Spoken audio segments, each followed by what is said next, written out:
Olá, boa noite. Veja os destaques do Brasil TV desta terça-feira, 15 de outubro. Um prédio de 7 andares desabou num bairro residencial de Fortaleza. Imagens gravadas antes do desabamento mostram a corrosão das pilastras de sustentação do edifício. 4 pessoas morreram durante a explosão de uma empresa de gás em Boa Vista, Roraima. A polícia de Rondônia investiga a sequência de ataques de bandidos a prédios e bens públicos de Porto Velho. E as informações sobre o avanço da mancha de óleo no Nordeste. O petróleo chegou ao principal estuário de peixes-bois do país, em Alagoas. É agora no Brasil TV.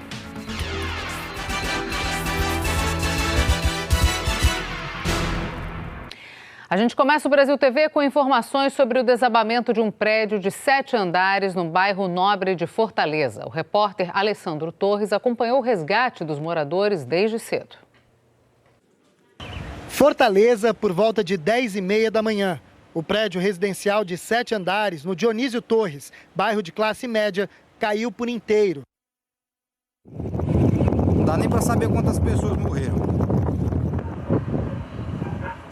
Saí correndo, graças a Deus consegui sobreviver. A gente só viu foi aquele estrondo, coisa de segundos. Pá!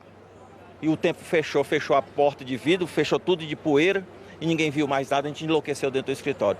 As buscas dos bombeiros se concentram em pelo menos 2 pontos, nos escombros do próprio prédio que desabou e também no mercadinho, que fica bem em frente. E segundo informações, o dono do mercado e alguns clientes estavam lá, na hora do desabamento. Durante o resgate, este homem foi retirado inconsciente dos escombros. Entre os parentes dos moradores, desespero. Tá cheio de gente dentro, cara, cheio de gente dentro. Este vídeo, gravado instantes depois do desabamento, é de um vizinho do prédio, chocado com o que viu. Olha aí, meu Deus, oh meu Deus, que coisa, rapaz. Um prédio de 7 andares, acaba de cair.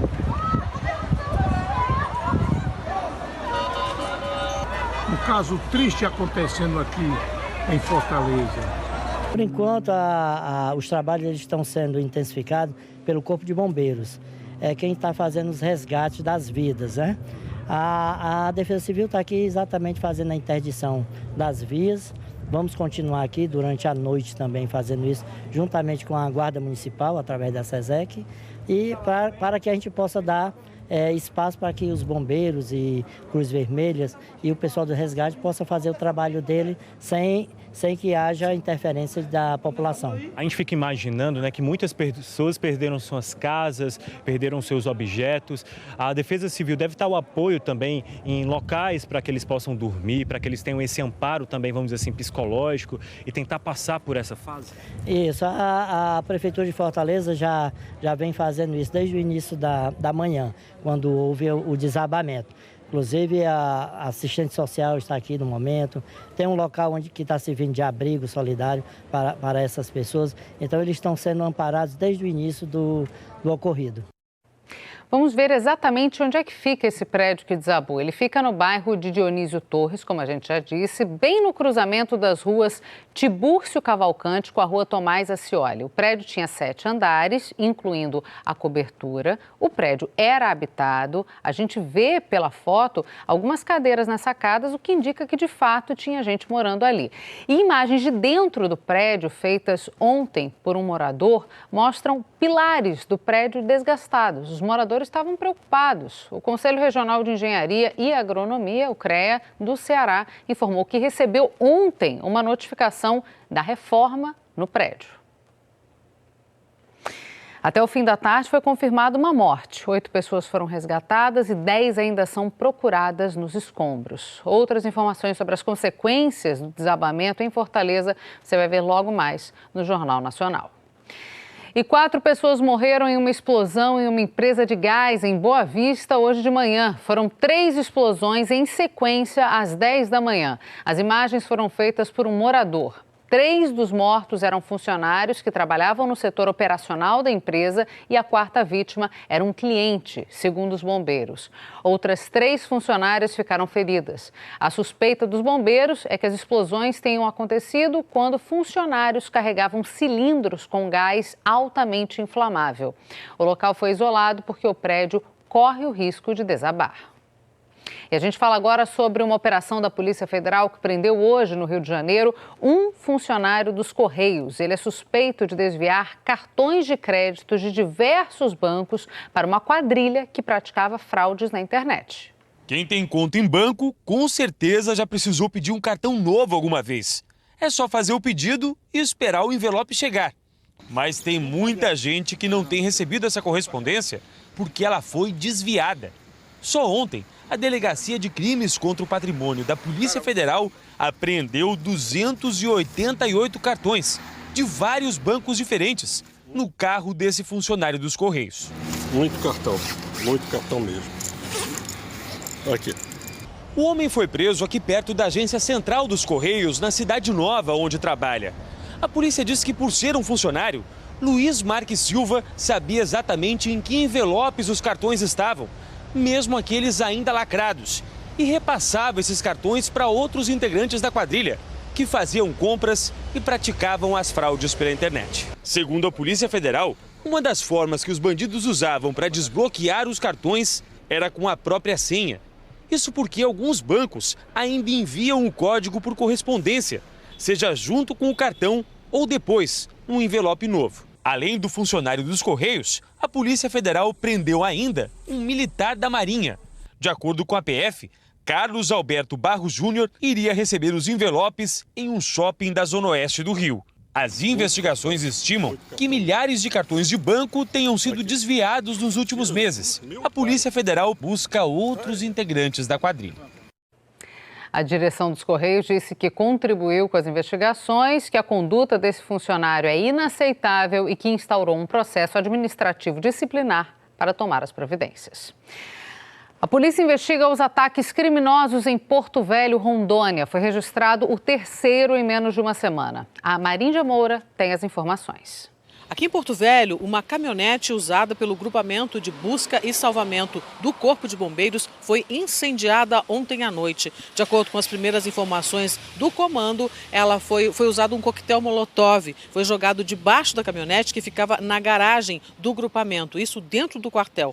Esse já é o 3º ataque. O primeiro foi a um ônibus de transporte aqui da cidade e o outro foi a um caminhão da Endur, que é a empresa de desenvolvimento urbano que faz a questão de iluminação aqui na cidade.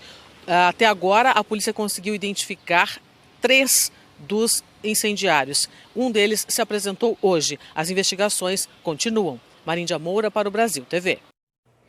A gente faz um rápido intervalo e a gente já volta com outras notícias do país em instantes.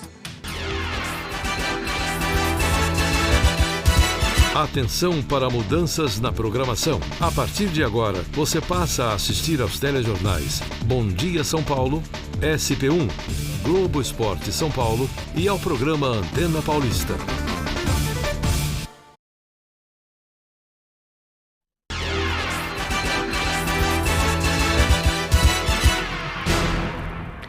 O Ministério Público de Goiás investiga denúncias de assédio sexual envolvendo o prefeito de Lusiânia, Cristóvão Tormin, do PS. Pelo menos 7 mulheres fizeram as acusações de abusos que teriam acontecido nos últimos 5 anos. As denúncias de assédio contra o prefeito de Lusiânia, Cristóvão Tormin, do PSD, estão numa investigação sigilosa no Ministério Público de Goiás. 2 mulheres de um grupo que reúne pelo menos outras 5 aceitaram conversar com a nossa equipe. São ex-funcionárias da prefeitura da cidade. Uma delas conta ter sofrido assédio dentro do carro do prefeito quando ia discutir um assunto referente ao trabalho na prefeitura. No caminho, quando eu comecei a falar, ele colocou a mão na minha perna, começou a apertar a minha perna, começou a falar que eu era gostosa, começou a falar coisas que eu não gosto de me lembrar. Ela conta ainda como se sentiu depois. Eu me senti invadida, humilhada. É como se eu ali fosse só um pedaço de carne. Eu tinha ido falar sobre uma coisa de trabalho, sobre algo que era importante, e ele fez parecer que aquilo não era nada e que eu também não era nada. Outra ex-funcionária da prefeitura afirma que sofreu uma investida do prefeito dentro da sede do executivo de Lusiânia. Na Secretaria de Finanças, ele fecha a porta e ele avança para me beijar. Eu paralisei, quando eu vi aquilo, eu cheguei para falar, que isso que está acontecendo? Ué, tá acontecendo nada? Não tá acontecendo nada, por que você tá nervosa? E aí ele distorce a conversa, começa a perguntar como que tá seu esposo, como que tá fulano, e distorce a situação como se aquilo ali não fosse nada. Nós fomos até a prefeitura de Lusiânia ouvir a versão do prefeito Cristóvão Tormin. Ele foi informado que nossa equipe tinha gravado os depoimentos que o acusam de assédio. O prefeito preferiu não gravar entrevista, alegando que não foi notificado oficialmente de nenhuma das acusações. Mesmo assim, na semana passada, ele registrou uma ocorrência policial aqui em Lusiânia por falsa comunicação de crime contra vereadores da oposição. É que o prefeito atribui essas denúncias a um movimento articulado para tirá-lo do poder. No boletim de ocorrência, o prefeito afirmou ao delegado que foi procurado por mulheres que disseram ter sido abordadas para fazer denúncias de assédio contra ele e que isso tinha como objetivo impactar a população com o propósito de manipular o resultado das eleições municipais do ano que vem. Segundo o prefeito, este vereador seria um dos responsáveis pelas denúncias. Eu nem conheço essas mulheres, não sei quem são essas mulheres e não estou participando disso aí. A Polícia Federal divulgou hoje o balanço das apreensões de drogas em Mato Grosso do Sul. Martim Andrada. De acordo com o balanço da PF, a polícia apreendeu de janeiro a setembro de 2019 aqui em Mato Grosso do Sul 6 toneladas e 200 quilos de cocaína. Se a gente fizer um comparativo com o mesmo período do ano passado, o número cresceu muito, praticamente dobrou, porque de janeiro a setembro de 2018 a polícia apreendeu pouco mais de 3 toneladas de cocaína e durante todo o ano passado foram 4 toneladas. A justificativa, segundo a PF, uma das explicações é que existem operações em conjunto com a Secretaria Nacional Antidrogas do Paraguai, do outro lado da fronteira, focadas aí justamente nas plantações de maconha. Por isso, segundo a PF, os traficantes estão mudando de estratégia. Estão entrando no Brasil, aqui pela região de fronteira seca, com cocaína, que é uma droga que pode ser transportada em menores quantidades e rende mais aos traficantes. De Ponta Porã, na fronteira com o Paraguai, Martim Andrada, para o Brasil TV. No próximo bloco, o avanço da mancha de óleo no Nordeste. E no Dia do Professor, você vai conhecer o projeto que beneficia 8.000 crianças e que começou na casa de uma jovem da Baixada Fluminense. A gente volta já já.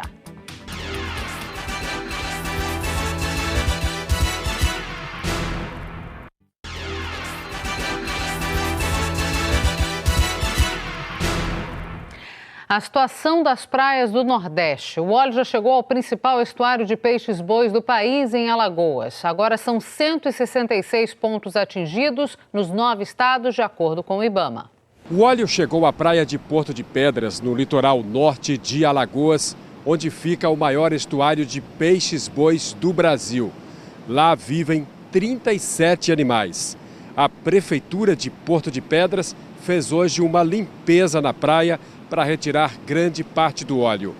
Analistas ambientais do ICMBio estão analisando a situação no local. Também hoje, na Barra de São Miguel, o sol quente não impediu que mais de 60 pessoas participassem de um mutirão organizado pelo Instituto do Meio Ambiente do Estado. Para evitar mais danos à praia, a areia é cuidadosamente peneirada, só o óleo é retirado. Essa quantidade toda da substância preocupa. Em 1h30 de trabalho, foi retirada mais de meia tonelada de piche, armazenada em dezenas de sacos plásticos. Amorim Neto, de Maceió, para o Brasil TV. E hoje é Dia do Professor, uma figura tão importante na vida de muita gente e que tem feito diferença em um dos lugares mais pobres da Baixada Fluminense, no Rio de Janeiro. Nós estamos na Chatuba, um dos bairros mais violentos de Mesquita, aqui na Baixada Fluminense. Foi nesse lugar que a Bianca, aos 15 anos de idade, resolveu fazer da casa dela uma escola. A gente começou o trabalho dentro da minha casa, oferecendo atividades culturais. Só que com uma demanda muito grande, a gente teve mais de 150 inscritos em menos de uma semana. Foi quando a gente viu que a gente precisava atuar muito mais e ampliar o projeto. E um dos requisitos era que as crianças estivessem na escola. Só que, para nosso espanto, a gente se deparou com uma realidade diferente, onde as crianças estavam sem escola. Quando o projeto deixa de ser improvisado dentro de casa e passa a virar uma escola de fato? Quando eu decidi que eu ia fazer isso para o resto da minha vida e falei que eu queria comprar um terreno e construir um prédio na estrutura de uma escola para, de fato, educar essas crianças, acolher e transformar essas vidas. Um empresário finalmente doou o terreno e demorou 5 anos para que a comunidade unida erguesse o primeiro pavimento da escola, que hoje tem 3 andares e atende a 200 crianças. Aqui era um terreno abandonado, que era um lixão, onde a comunidade jogava lixo, tinha muito mato e lixo. Hoje a gente sobrevive de doações de pessoas físicas e jurídicas, de pessoas que podem nos ajudar e 100% doação. A gente trabalha com a educação infantil, onde as crianças entram com 2 anos, são pré-alfabetizadas e são encaminhadas para o primeiro ano do ensino fundamental com 6 anos de idade. E como é que nasceu isso aqui? Foi de um sonho que a Bianca teve quando era pequena. E aqueles que foram alunos, hoje são os grandes responsáveis, são os nossos professores. Eu era aluno da tia Bianca, fazia dança, teatro e gostava muito. Teve uma época que precisou de professor aqui, aí eu fiquei na salinha para estar ajudando.